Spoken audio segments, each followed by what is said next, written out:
I know when you say speed reading, I think of the America's Got Talent clip though. The guy that hops on there, he said he can speed read. Seriously? And it's a joke, and he's just like, he's just like, he's definitely not reading. Have you ever seen? Because you're only a few years younger than me, right? No, maybe not. I don't want to put you on blast out there. Maybe a lot. But you were a youth pastor when I was a youth student. Did you ever watch Short Circuit? Short Circuit. Oh, late 80s. It's about this robot. No, I was born in 93. This is, so. Gosh dang it, dude.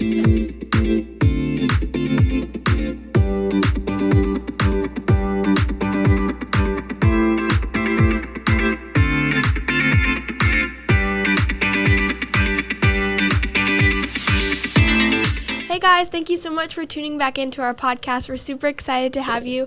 We're super excited about our guest today. We have the one and only Cole Abell. So Cole, can you tell us a little bit about yourself? Yeah, well, first off, thanks Jumping for right in. She doesn't even get a chance to breathe. It's just like, yeah, I'm boom. excited. Tell us about yourself. She's like, I just told her I'm a talker, so she's like trying to give me more time. Well, thanks for having me on, first and foremost. So excited. I'm excited for this and for tonight. We're out here for the gathering. Yes, we're out here for the gathering, which by the time you're watching this is past. You missed it if you weren't there. Bummer. So, yeah. Maybe while we're talking about it, I'll pop a clip in of the gathering. This is what you missed. Of us, right here. Of us, click the link below. No, I'm just dancing kidding. and like getting hype with Cole. I think you should do that. That'd be really fun. Very cool. But yeah, so I am Cole Abell. I've been doing Christian hip hop for 16 years now. Wow. That's crazy. Since he was a baby? Pastor Matt actually was one of my first events. Fun fact. I'm sorry. I don't know if I was your first event. You were one of. One of? For real? What year was that? Do you remember? 2011. 2010, end of 2010, early 2011. I think it was the first gathering. Was that like when I was back on like the street, kind of? Didn't you have one like? We did have one on the street, which sounds way more sketched than it really was. On the streets. We were on them streets. No, we did have one that was one of the last ones we did. We took a few year break and then got them started again a few years ago. But it's been like a back to school thing that we do, and we did do one on the street, and that was with Zach Mizrata. He was a Christian magician. Yeah. Dude's fire. He's so cool.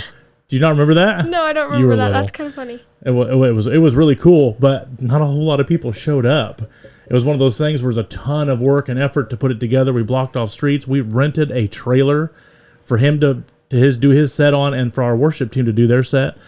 And like there might have been maybe 20 students and a handful of parents and adults, people wandering around. It was kind of deflated. So I'm like, you know what? Why don't we take a break from the gatherings and maybe reevaluate kind of where God wants us to take it, if we still do them or not. Right. So we took a few years off, and then 2 years ago, me and my leaders were talking it over, and we thought we'd get it started again. And cool thing, sorry, real quick, I totally interrupted what you were talking about. No, go ahead. Speaking of the gatherings, so when we started those back up was when we had a handful of 7th grade students come in, like kids I never would have thought would come to youth group on a Wednesday night, came in, and they were like jumping and singing and dancing, and they were just having a blast. And I'm like, this is awesome. Like, we had a pretty huge turnout. Yeah. And many of those kids just kept right on coming, and have to this day have been saved. Several of them baptized. Praise God. And bringing friends. And we've had that gathering 3 years ago tonight, right? 2 years ago tonight. 2 or 3. Was kind of when we started our little bit of a bump in our youth group, as far as I don't like it to be about numbers, but when more kids are there, it's more exciting. Yeah. They're inviting friends. They're building off of each other. There's just a different energy in the room. So anyway, as far as the gathering goes, that's a few years ago. Everyone looks forward to having Everyone looks forward to having So I'm glad. Last year, you brought a friend with you, DJ Integrity. Yeah, he's here again. He again. was hyping it up throughout the event. So not just before and after. He was out there doing his thing, and that was pretty cool. Yeah. So anyway, so your first. One of your earlier shows was at one of our gathering events. You were my first traveling event for sure. Oh, traveling! Wow. Because I started when I was 15. And you guys got lost on the way here, didn't you? We did. We went down someone's private drive, and we got as far down to a sign that said, "We will shoot." And that's when we turned around. That could happen. That's true. And came back. And so, it was a great time. So we have a long history here for sure. But so I've done that for 16 years. And now I'm married. Been married 8.5 years. That's exciting. Have a son. I got baby James. He's a year and 2 months. That's awesome. And so he's a joy. And I just travel still, do ministry. It's a lot of fun. But let's dive in. What do you guys got today? All right. So we'll do I got a lot of questions for you, but go ahead. Yeah. We have a way. She likes to start. We like to start a certain way. We like to do our little icebreaker questions. Yeah. So as you guys already know, we do a fun question and a deep question that we ask Copilot or GPT or whatever. So our fun question for today is, if you could instantly master any fictional skill, like using the Force or bending elements, what would it be and how would you use it in everyday life?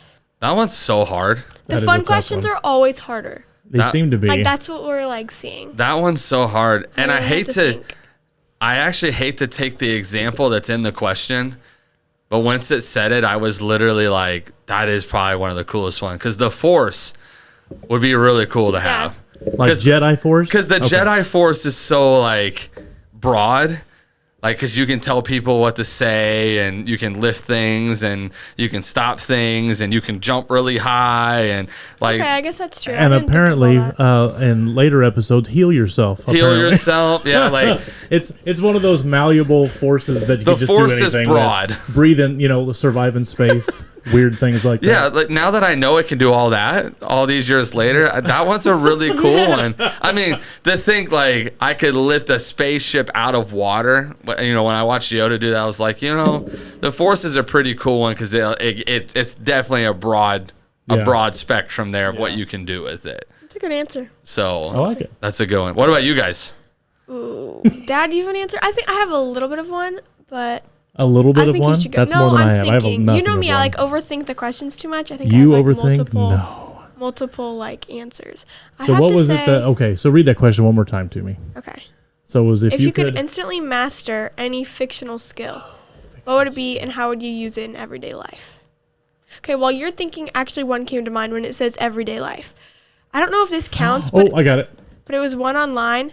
I would say either teleportation Dang. or photographic memory. That was one of the ones that popped up online. Okay. Because that would be so useful in school. Because school is 90% what do they call it? Eidetic memory? So teleportation's kind of a cool one. That is a cool one. Because you could literally go anywhere you want. Exactly. I could just randomly go to the beach or something. Yeah, but would you be able to take somebody with you, or is it can you only teleport yourself? I'm gonna say teleportation means that anyone touching you goes, because that's typically how it works. That's good. Typically how it works. And with a fictional power. Any fictional character that has had teleportation, if they're touching that person, they get to. Okay, all right. So she could take all her friends with her.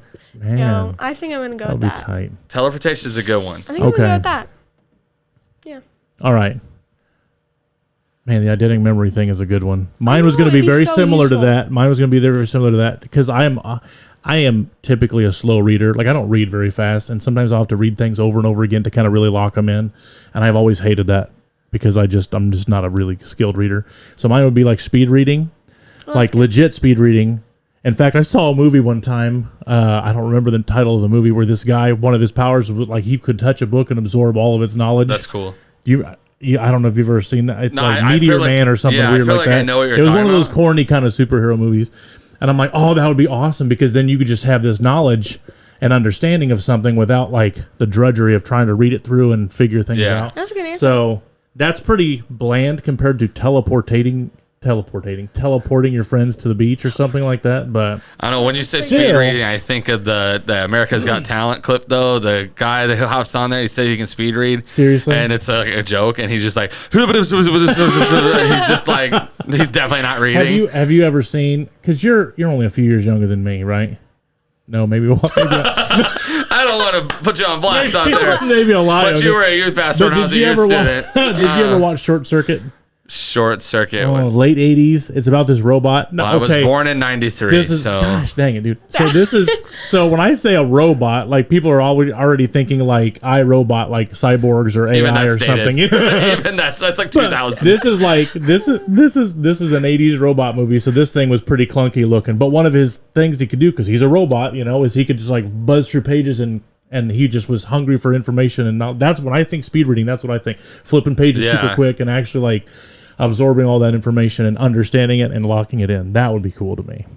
I think That's that cool. would be. That's that not would a bad really. answer. I think it would help me prepare better messages on Wednesday nights. You would be a Bible scholar. Yes, That's true. Yes. For sure. Yes. Man, Okay. good question. All right. Our deep question, which Hey, post in today, the comments I feel like what you would like. it's You know, hard. what kind of power you'd protect. So. So our deep question today, which I'm gonna have to like hear your guys' answers before I give mine. If you could know the absolute truth to one question about your life or the universe, what would you ask? Good and are gracious. you sure you'd want to know the answer? Probably not. All right, Yeah, this that's- one was actually easier for me. Easier for See, you. this was Sometimes hard. ignorance Easier is for bliss a little bit on some of that stuff. So I can explain why. I would want to know the day that I'm gonna die. Oh, for real? Oh. And the reason why is if I know the day that I'm The going day to die, or the day and how? the day and how. Oh man. Because it says the absolute truth of that fact. So when I'm going to die and how. Because one, as a believer, but also just in general, if I know the cap to my life, I know how much value I need to put on time. I think that's something that's we good. actually like That's take good. advantage of. All right, I can is see like that. I can see that. we fall into the trap sometime. I don't mean to get so spiritual yet, but we fall into the trap sometime of like, there's always tomorrow. But like, that's true. We always preach, Yep. you know, you're not promised tomorrow. That's so if right. I knew That's right. when my no tomorrow is, I would know how much value and time I have to Okay. spend Wow, in it. that's good. Invest in the people. let me ask you on that though. So if you knew, okay, let's say you've got 40 years, right? Now, as a human being, would you be like, I got 40 years? And so you know what I mean? Like it wouldn't be I don't know. all of a sudden it wouldn't be 5 years left. I'm like, oh shoot, I better start. You're right. Or I think it would you- depend on what your answer came back as, right? So if you said 40, I would probably actually be the opposite. I'd be like, I only have 40 years on 40 this earth. years. 40 is young. Gosh, maybe that's the little bit of the procrastinator in maybe. You know, I got 40 years. years 40 years is young though in someone's life to pass. No, I don't mean at 40. I mean you 40 more years. Oh, 40 more. So that no, would put I understand. Me, that would at put me in my 40 from where 90s. you're at now is hardly anything because you're old. But like, Well, actually, put me in my 70s. But yeah, right? I mean, so yeah, but even then, I think I'd be like, I only have 40 years to preach the gospel, to raise my son, like time with my son, time with my wife. True, Like, very true. So I Oh, think that's a that good puts it in answer. I like perspective that. for me. Man, Like, skip our answers. That's a good one. Yeah, That's a for winner. real. That's a Let's banger take right that there. one. Wow. Good Honestly, answer. I like that. Do you have anything different? I honestly don't even know what to say. No, after that that's a incredible really good answer answer. from our very special guest, Cole Abell, there's no other answers we No, could I give on agree. that, actually. We'll take We're all that on answer board. too. Yeah. No, I like unless it. you find out like it's tomorrow, and then you're like, never mind, I I want don't know. a different answer. Man, that's That was a really really good. good answer. Gosh. Good. And I like All right, that those were answer. some good Okay, questions very today. good. Very All good. right, so now, Cole, back to you a little bit. I know you gave a brief introduction. So you talked a little bit about kind of when you started. You've been doing about 16 years. One of the questions I had for you, well, we'll get to your testimony here in a bit, but one of the questions I have for you is more of a logistical kind of question.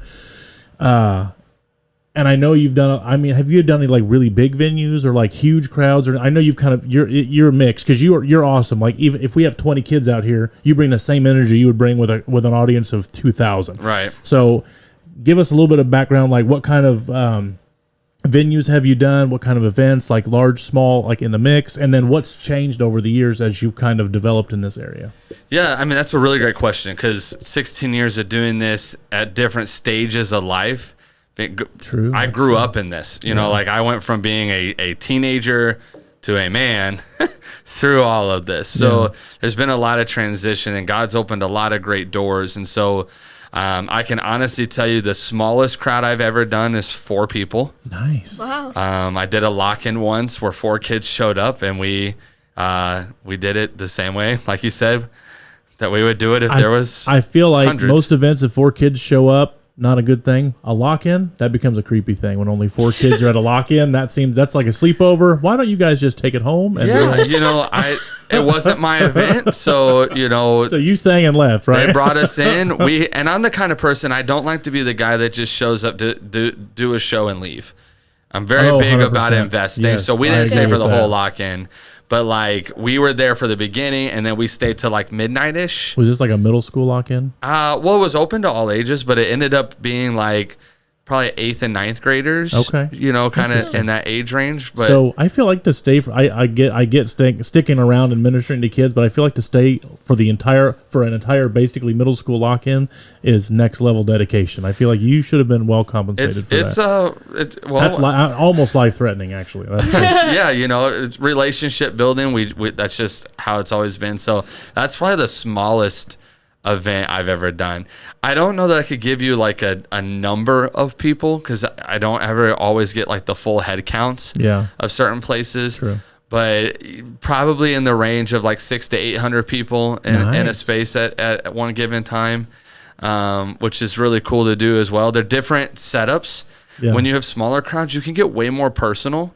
And you can get way more like that is very true ministry minded, because you're not so much trying to perform, you're just trying to connect.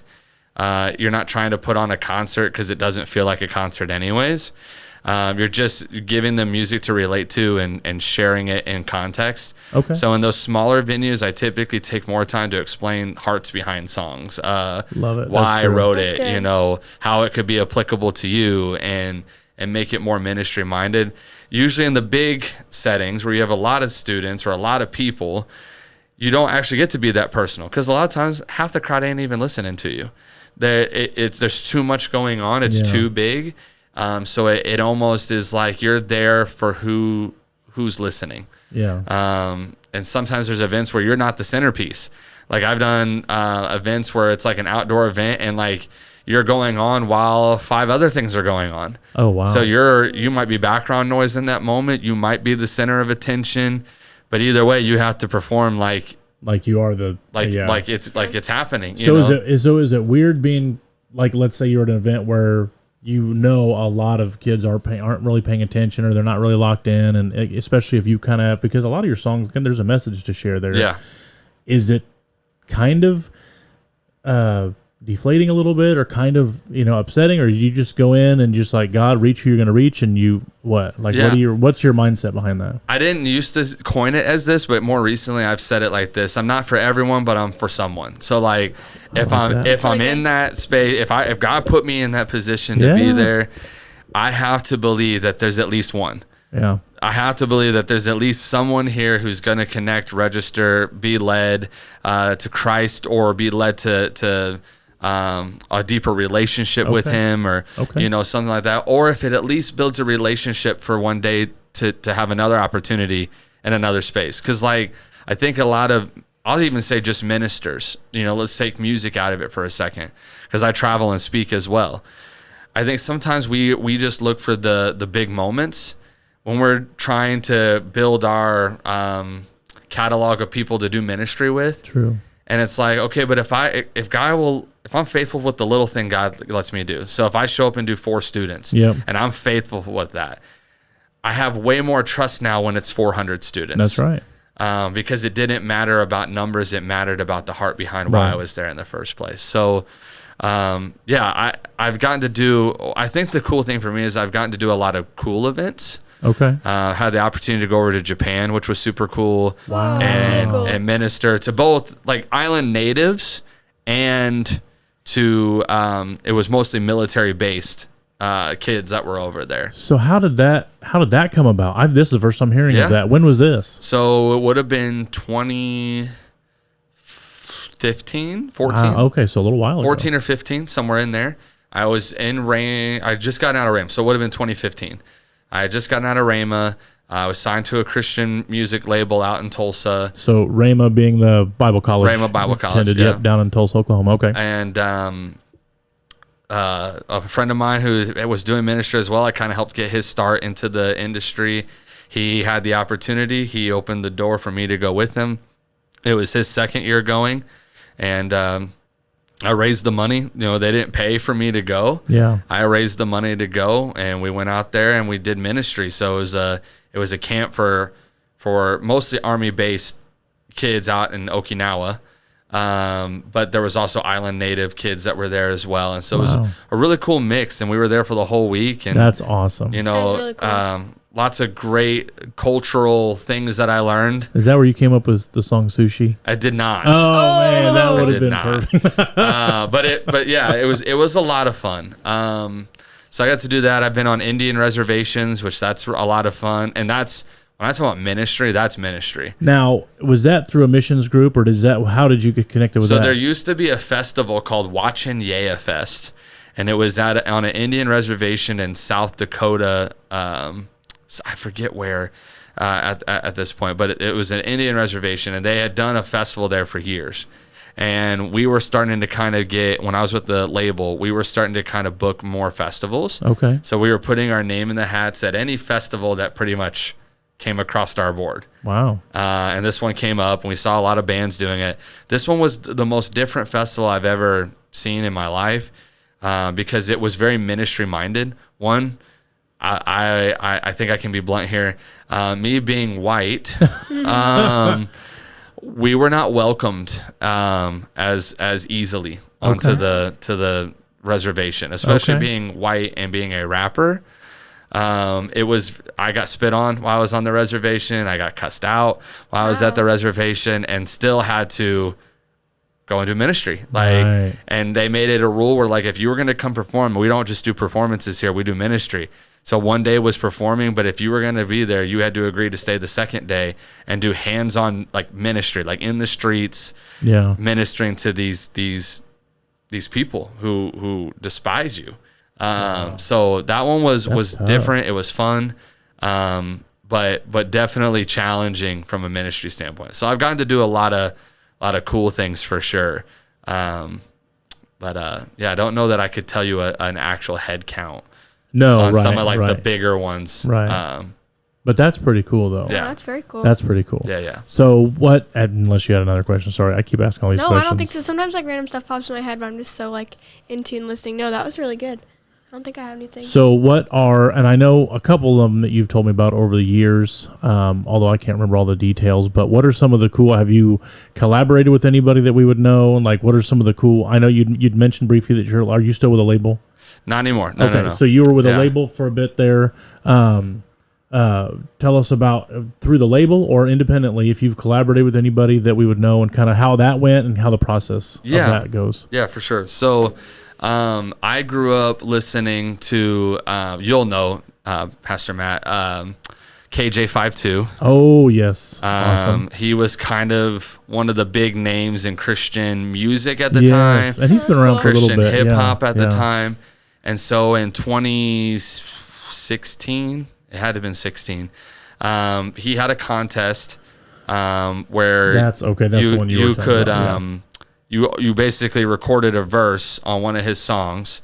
I think it was called Know About It is the name of the song, and it had him and Derek Minor on it, and you would record your verse, you would submit it, and then the first phase of the contest was popularity vote.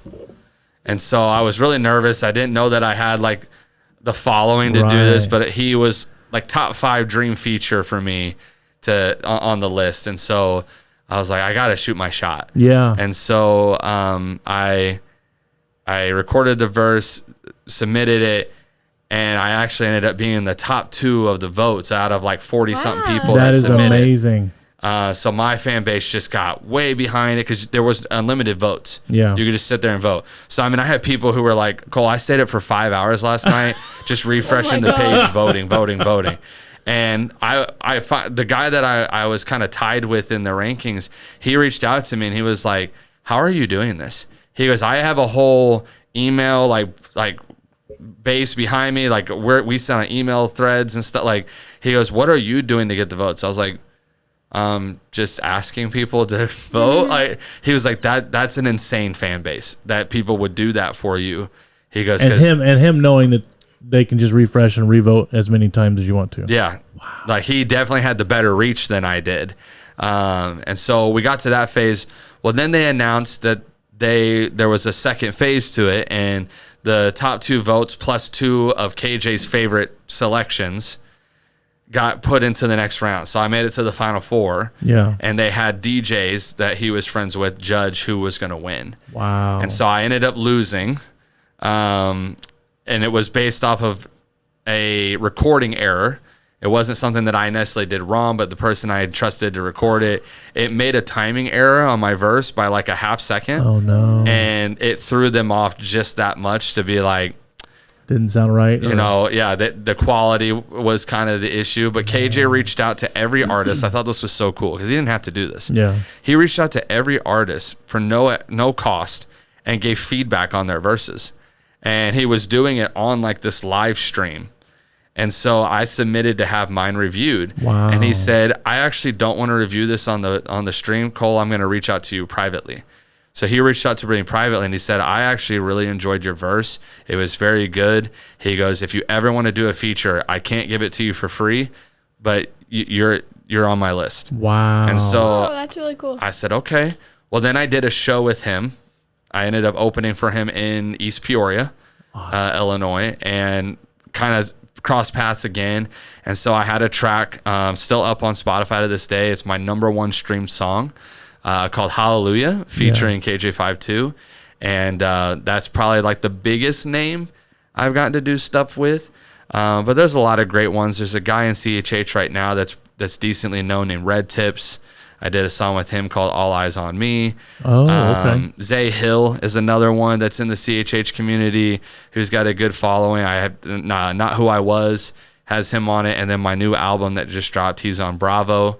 For that one. And so you reference CHH. What is that? So CHH is the acronym for Christian hip hop. Oh, gotcha. Okay. Which has grown. It's grown over the last several years, quite a bit. Definitely. We were head down. My brother lives in Joplin, and we go down every year to spend Christmas with him and his family. Me and my family and my mom and dad. So we go down there every Christmas. We were driving through St. Louis one year.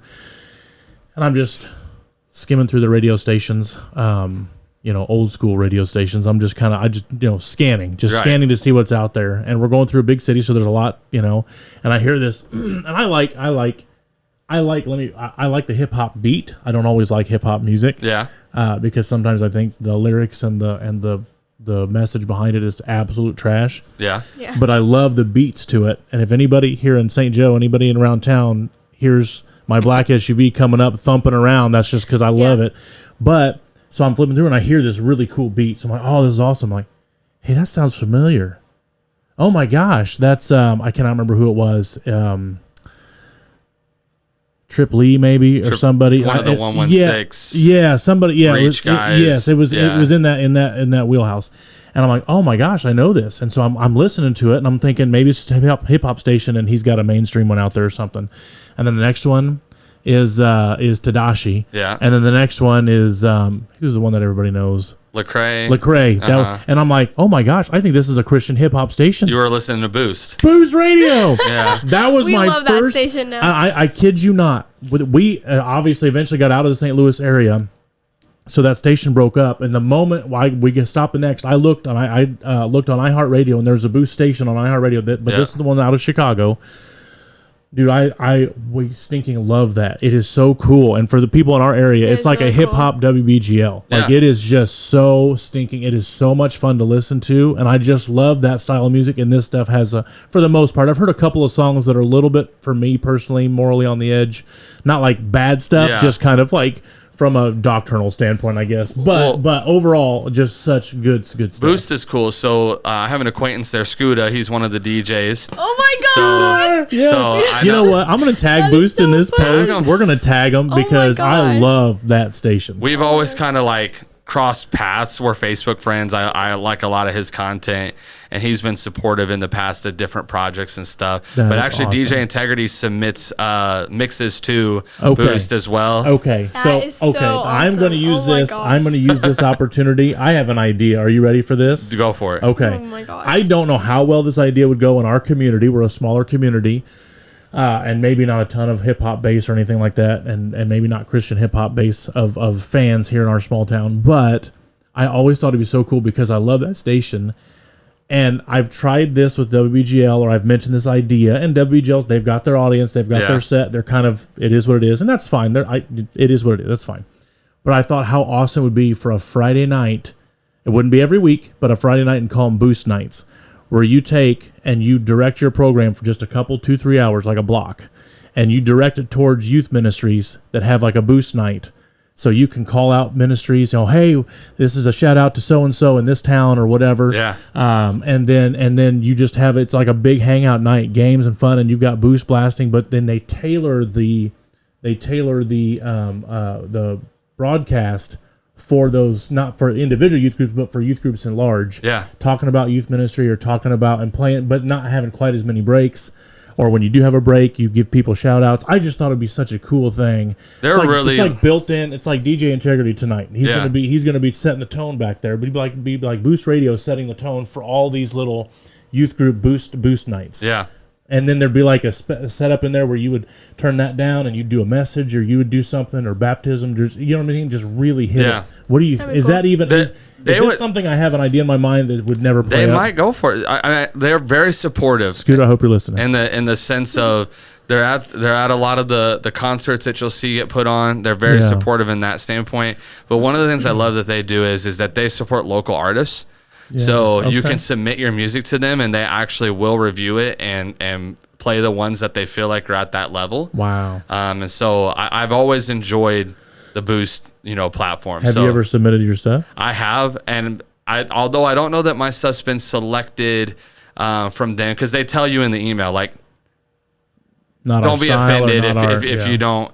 There's a reason, and it may not even be that you're not good. There's so many inquiries. Yeah. But through DJ Integrity's mixes, I've been played on Boost, which is a lot of cool stuff. So that is awesome. Yeah. That is so cool. Well, that was fun to hear a little bit into. Oh my gosh, yeah. That was really cool. But we do want to hear a little bit about like your personal story and testimony. I know his testimony. That's right. Oh yeah. I know we've talked a lot already, but we do want to hear a little bit about that. So.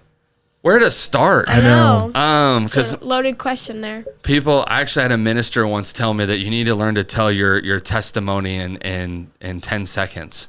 Yeah, like a short, like when you don't have a short opportunity to let. Yep. He's like 10-second testimonies. I was like, let me try, and I tried to do it, and like I got through one sentence. He's like, done. Yeah. And I was like, my testimony was like, so my name's Cole. So I'll try to shrink it in the sense of. I grew up in church most of my life, but I grew up in a setting where my mom was a believer. My dad didn't really walk with the Lord, and my dad's mom, so my grandma, was kind of the spiritual leader. But we were very religious in the sense that if something offended or didn't go our way or whatever, we church hopped. And so I have been to a lot of churches, a lot of denominations, a lot of different things to where it kind of becomes, you almost kind of become the military kid in a church setting. So you never really get planted. You never get planted. So you're bouncing around a lot.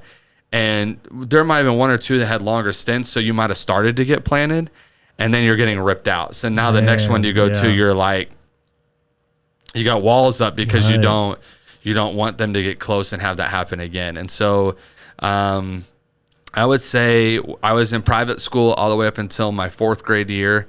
We moved to a small town. I ended up starting to go to public school.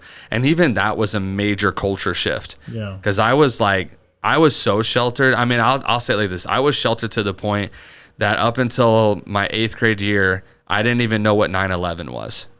I got asked and I felt so stupid, Wait, what year were you born again? 93. Okay. So so you were old enough to kind of understand when it happened, even just a little bit. Like we didn't watch the news, we weren't around when the news was on. Like we were very sheltered in that sense. So I had no clue that it had happened, that it was a thing. Wow. None of those stuff. So going to public school, it was such a dramatic shift because the worst thing I'd ever heard is maybe the word crap or something like that. I'll have to bleep that out.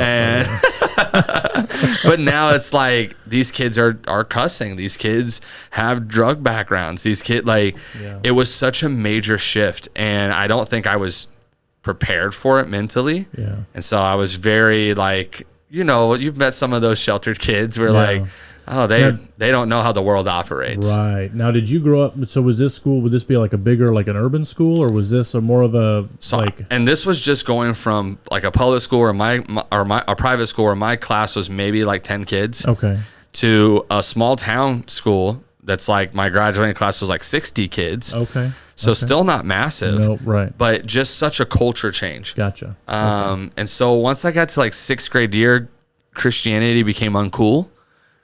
during that time for me. Like, all these other kids seemed cooler. They had lived so much more life. It's kind of, I can relate it to like the Amish, like when you get to go do the Rumspringa thing and you get to taste, you get to experience it. It's like I was on this like couple year Rumspringa where I got a taste of the world, and there was things I was like, I don't want to wake up early on a Sunday and go to church. I don't want to, they're fake. You know, I had all these bad examples to go off of. Now, is that like friends, or was it more just like in general, like these people that I am now like around a lot are kind of influencing me in a way? Yeah, I to be honest with you, I can't tell you that I had friends. Like at that time, I had people I wanted to be friends with or I wanted to be accepted by. Right. But friends don't hold you. Like now that I know what true friends are, friends don't force you to be anything other than who you are. Yeah. Right. So it's 100%. Like I didn't know that at the time, so I was always seeking to be in the cool crowd. I think that's what drove me. I've always loved sports, but I think that's what drew me to sports. Is I wanted to be cool. I wanted to be doing something that made me cool. And so never got there. Was always kind of in that middle of the pack of the social structure of school. Like people liked me but didn't like me, you know, like I wasn't the popular kid, but I wasn't a dweeb either, you know, kind of just sat in the middle there. And so all the way up till about freshman year, my parents started going through issues from 6th grade to like freshman year area.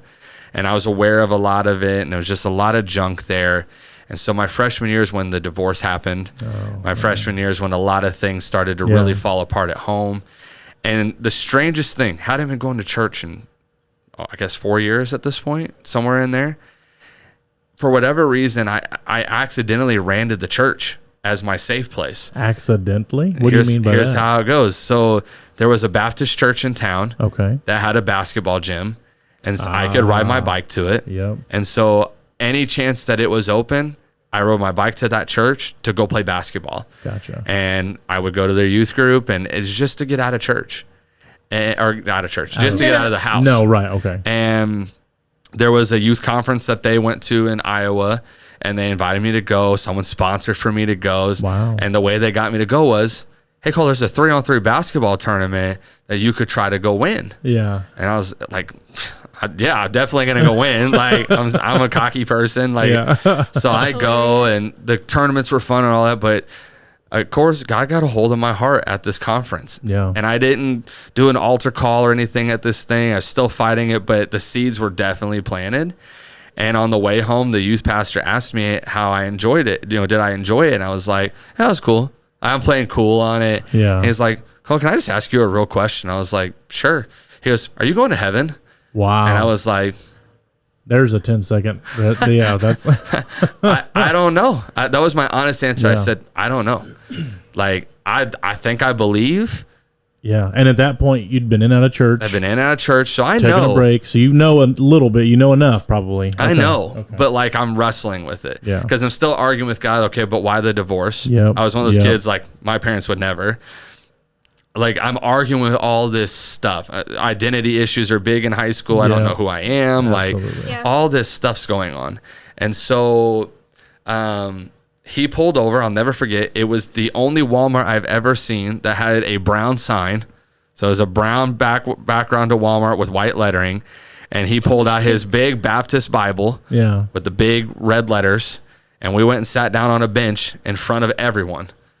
And he was like, if you're serious about this, you'll do it in front of people. Dang. And so I gave my life to God in that parking lot of a Walmart on this bench. Now, did you feel God drawing you into that relationship, or did you in that situation feel pressure? Or no, I think the seeds had been planted so heavy that he could kind of sense that I needed to, but I needed someone to push me. And that I can understand, because I've had students that same way. It's like some students are a little more open to it, and some are like, hey, let's be real here. What are you doing? Right. Okay. As soon as he it was almost like, hey, when you're in a big setting, they can give the altar call, but they're not going to call you out by name.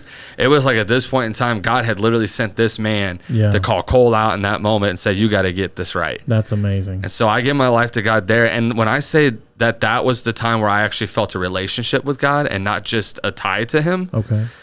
Now my life's changing. Now I don't want to cuss anymore.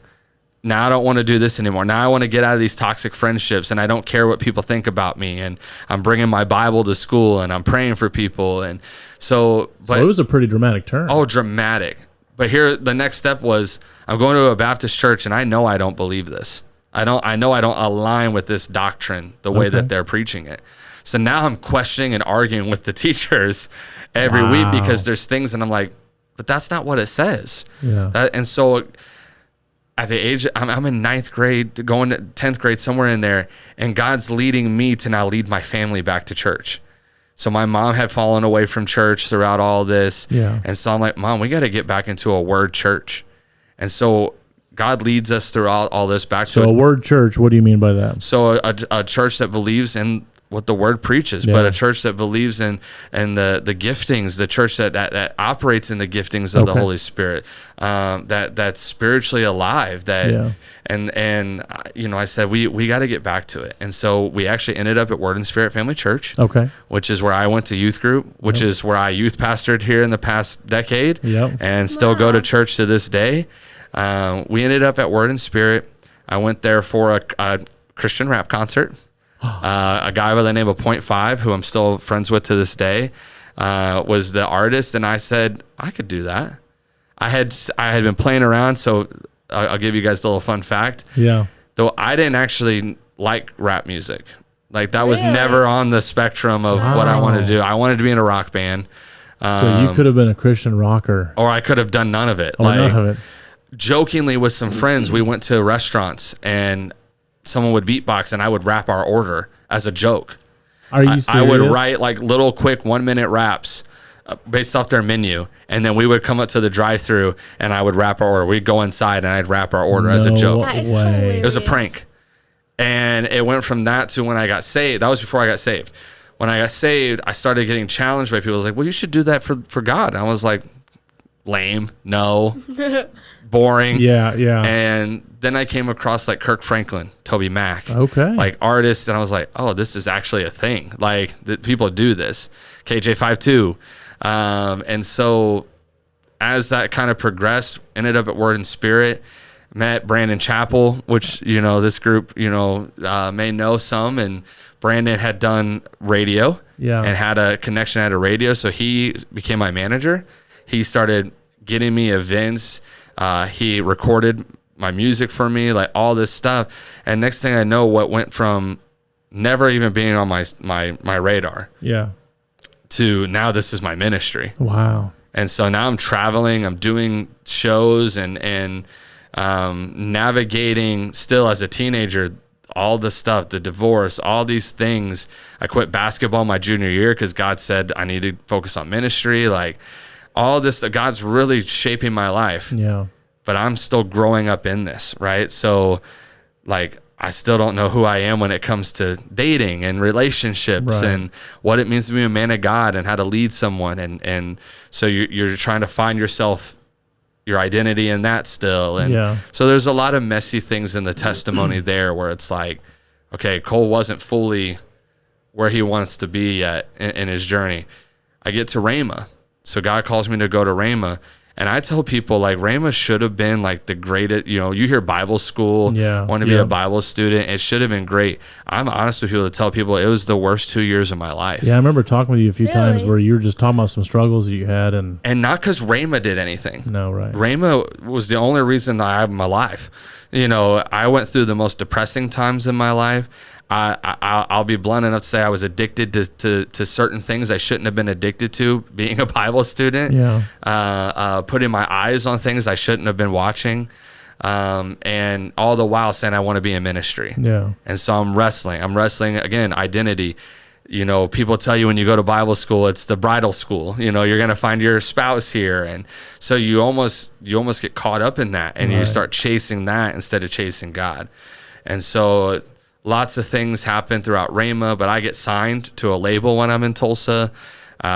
Doors start open. I record my first full-length album when I'm in Tulsa, followed by 2 more after that. And all these cool things start opening up. And then as soon as like you think, things are going really, really strong, here comes God saying, okay, it's time for you to move. Yeah. So I moved back to Illinois.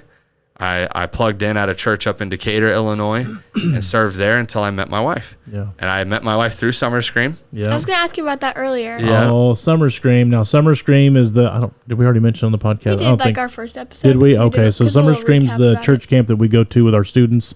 And that's where I first met Cole. Yep. Back in... It would have been 2010. 2010. Long time ago.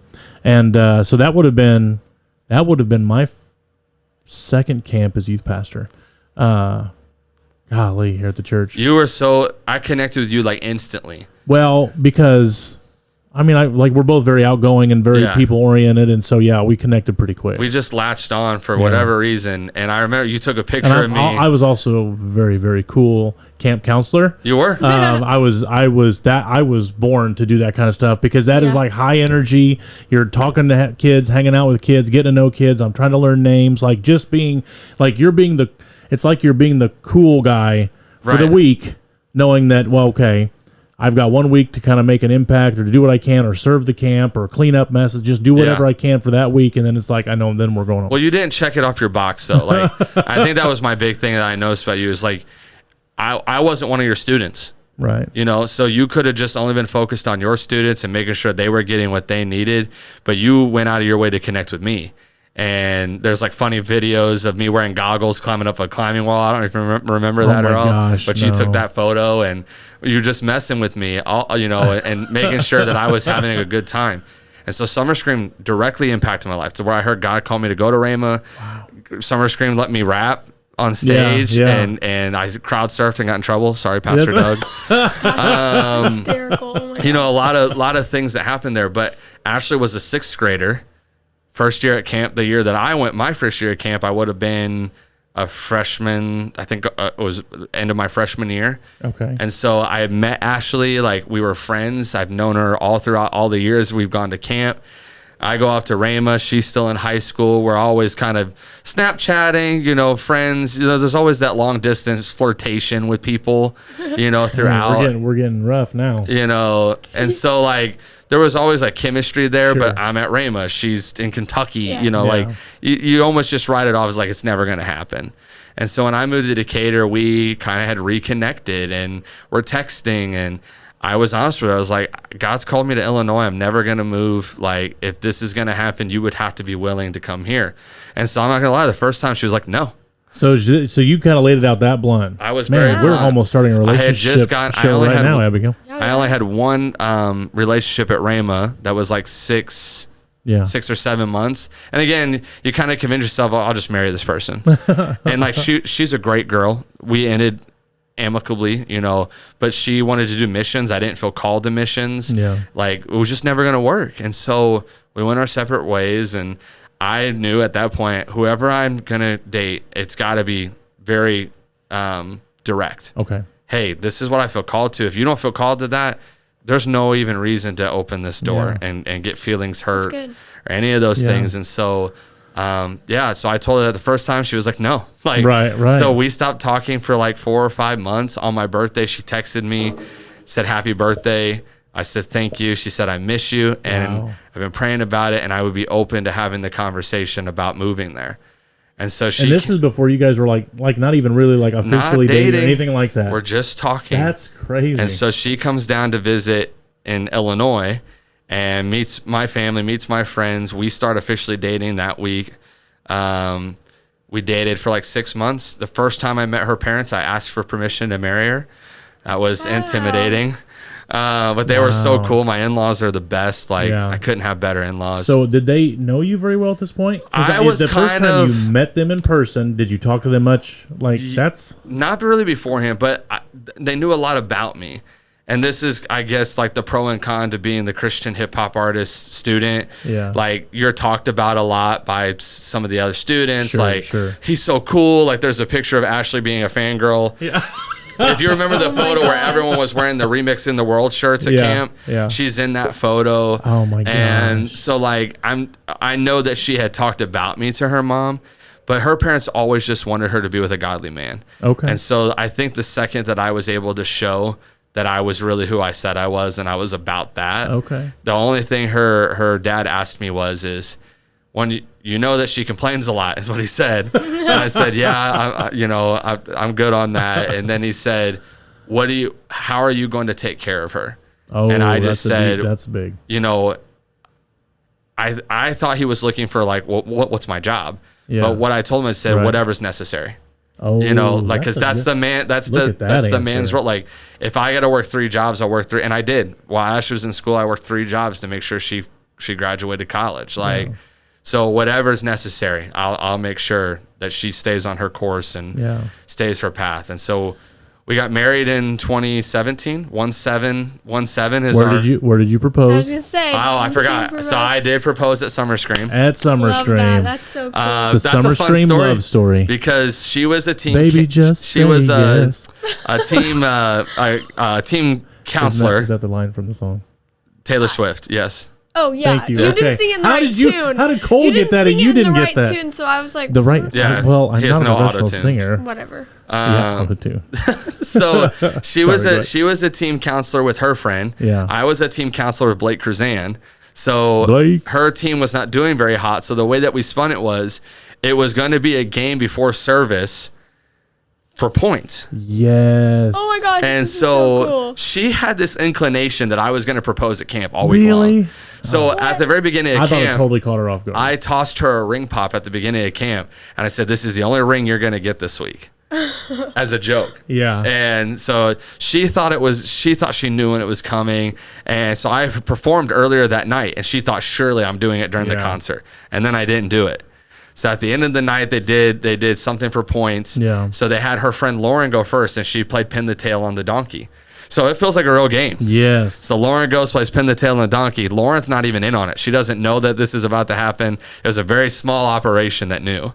And so as soon as they put the blindfold on Ashley, they spin her around a couple of times. I come up where the donkey is, and she walks over. And then when she gets there, I grabbed her hand and I proposed.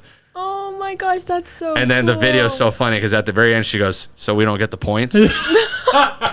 So she's very competitive still in the moment. But so cool. we got engaged there. Got married 1/7/17, so January 7th of 2017.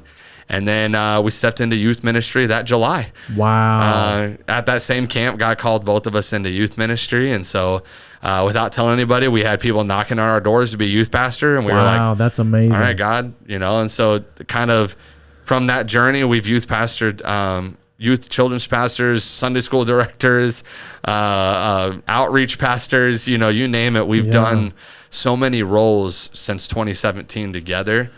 And then having our son has kind of been the next milestone. Yeah, that was awesome. Of, fatherhood always scared me. And, because I didn't have a Christian father figure. Yeah. So I was like, how do I do this? Like, how do I navigate this? Yeah. And so God's just been so good to me walking that thing out. My son's so awesome. That's amazing. He's such a good baby. He hardly ever cries. He's so chill. He's always down to play. He's funny. Number 2 will be interesting. Yeah, because he might be like me. The second child would be interesting. So it's been great. But God's opened so many great doors. And, we stepped out of youth pastoring in, what was that, 2022? Okay. Somewhere in there. And God was kind of dealing with me about, hey, I don't care which one you pick, but you got to pick one. Gotcha. And so I wrestled with it, and that, at least that's how I felt. Like, hey, you're being pulled 2 different directions. You can't be youth pastor and travel minister. Like someone's getting robbed, or they're both getting mediocre. Right. And that's how I felt. And I've always used this word of not feeling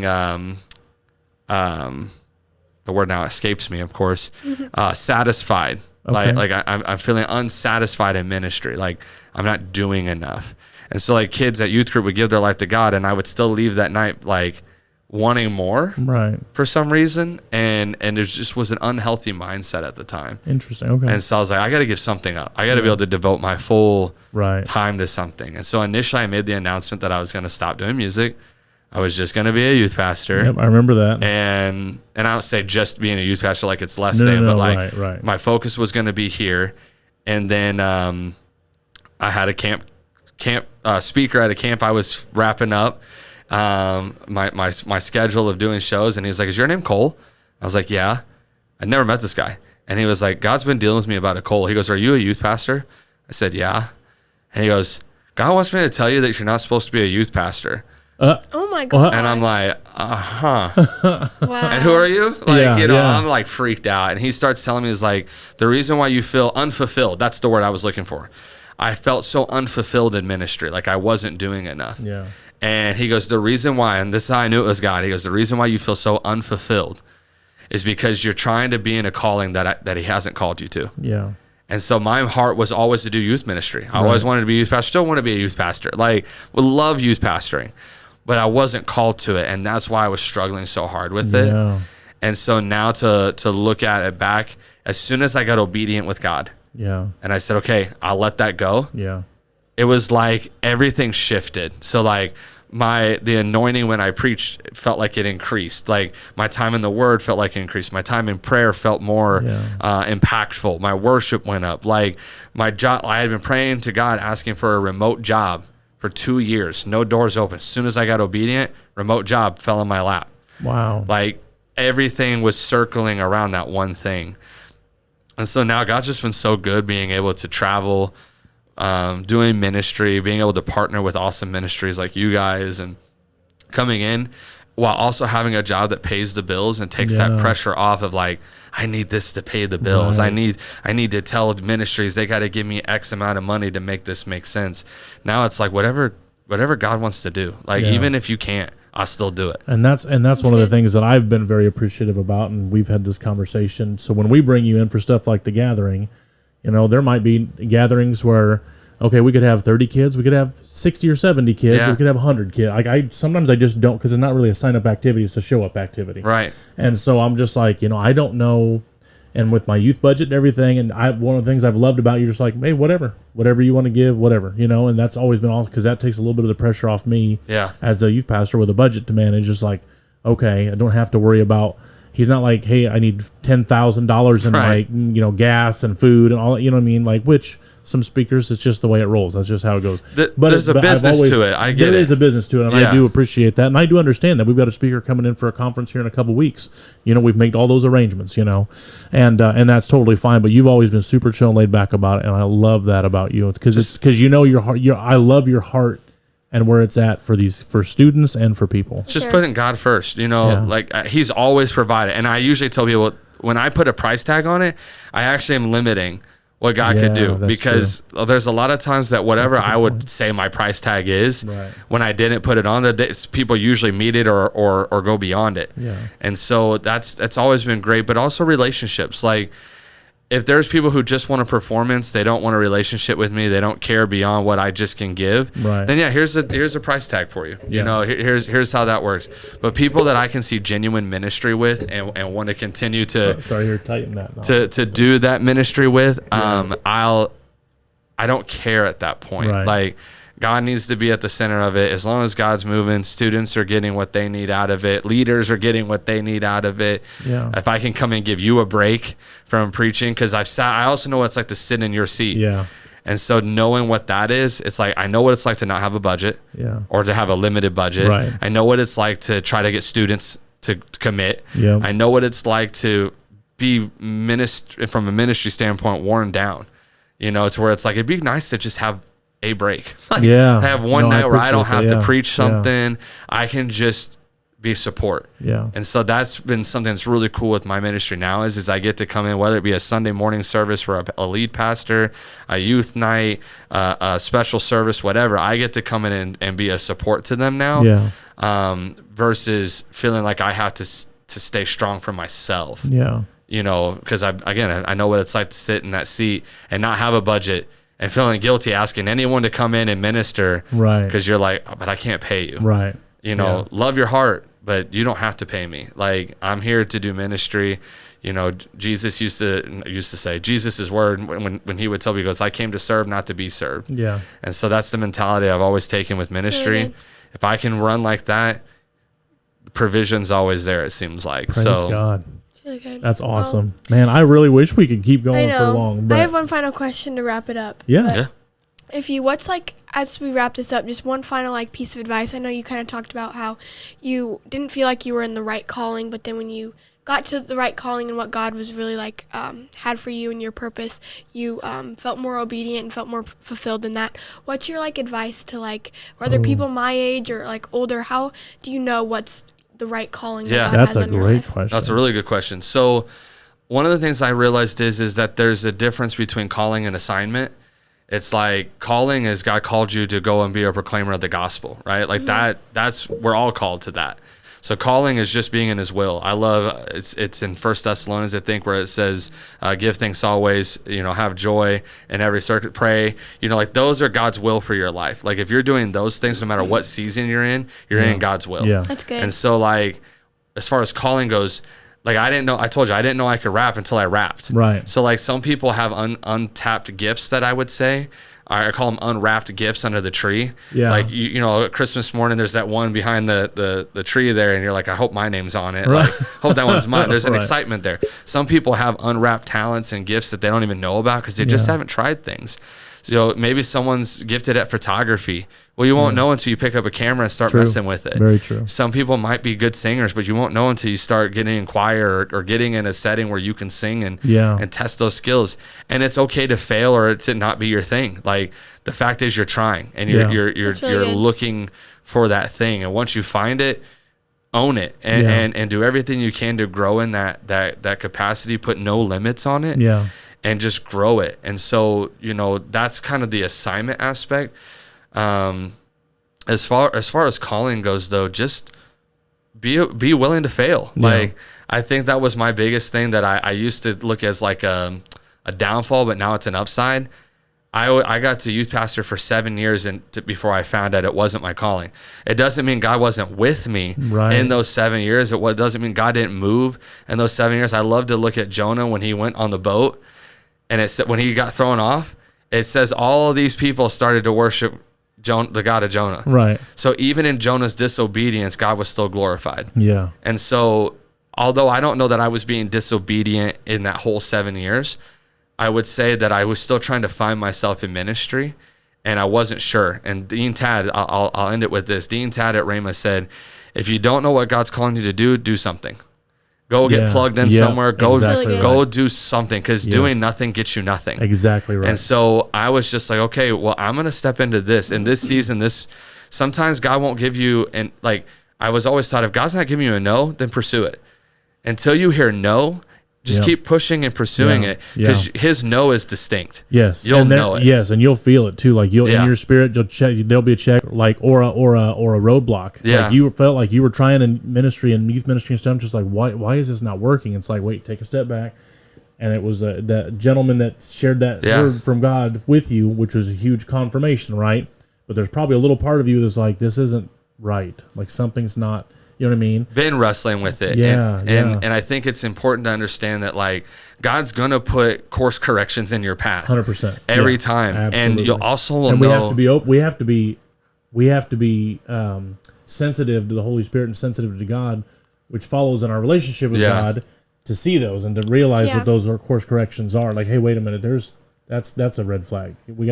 I gotta shift gears here a little bit. It's also knowing you can feel when the grace lifts. I was just talking to DJ Integrity about this on the way up. I'm in a season right now where I can feel the grace lifting on certain aspects in my life. Okay. Whether that be with a job or whether it be with a certain ministry you're a part of or a friend group or like there's so many things where like you'll feel the grace lifting where my association with this isn't going to be here anymore. Right. And when that grace lifts, it's like this. And you'll start to be like, wow, like it's not moving as smooth as it used to. Like that relationship's not as strong as it used to. Like there's things that will start to shift and you'll be like, okay, and I know for a fact that I'm not supposed to be here. It doesn't mean that thing's wrong or that it's not God's will. It just means your time with it is now up with it. Your assignment is completed with that, and it's time for you to move on to the next thing. That's really and so good. that's helped me a good, lot too, is to follow when the grace lifts. Because I don't ever want to be there when the grace lifts and I'm still there. Right. I use the analogy, I call it being salty, and I go to the example of Lot and his wife. God told them it's time to go. Yeah. You guys got to go. God already submitted to Lot's request to go to this town instead of this town. Yeah. He said, but you got to get out of here.